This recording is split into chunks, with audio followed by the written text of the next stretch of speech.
Je n'ai rien à vous dire, mais si vous insistez, je vous le dirai quand même.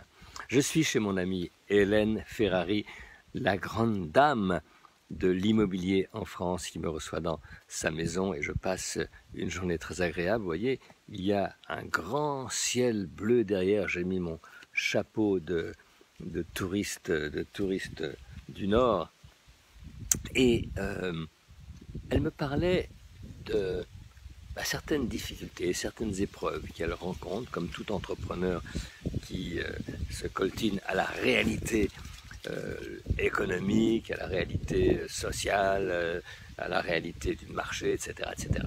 Et souvent, on se retrouve plus souvent qu'on ne voudrait sur les fesses. Et quand on prend un coup sur la tête ou qu'on se fait mal aux fesses en tombant, on se dit mais pourquoi ça m'arrive moi? Mais pourquoi ça me tombe dessus? Et ça c'est la première réaction. Mais généralement la deuxième réaction, et c'est ce qu'elle a fait, c'est de se dire mais qu'est-ce que le ciel me demande? Pourquoi le ciel m'envoie cette épreuve?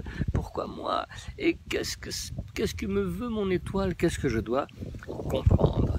Et en disant ça, il y a une grande leçon qui est intéressante. La grande leçon, c'est de se dire, justement, il y a quelque chose de plus grand que moi. Ce n'est pas que un tel ou une telle, ou que le monde n'est pas contre moi, les gens ne sont pas contre moi, je ne suis pas victime de qui que ce soit, j'ai quelque chose à comprendre qui est plus grand que moi.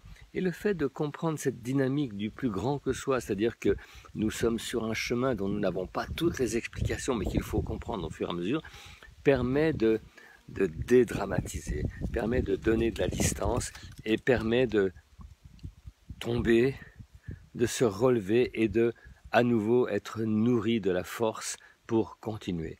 On ne grandit pas contre les autres, on ne grandit pas en reprochant aux autres quoi que ce soit, ou en se reprochant quelque chose à soi-même.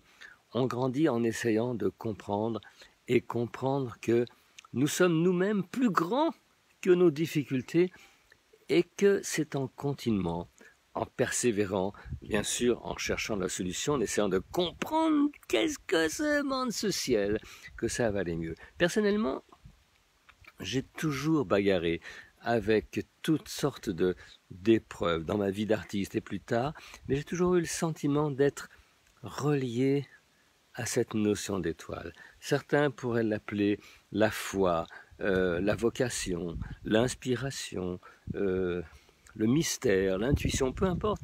Ce qui compte, c'est cette chose plus grande que soi. Alors, à part ça, comment on choisit une étoile? C'est un autre sujet et je vous en parlerai dans une autre vidéo. À bientôt, portez-vous bien. Merci.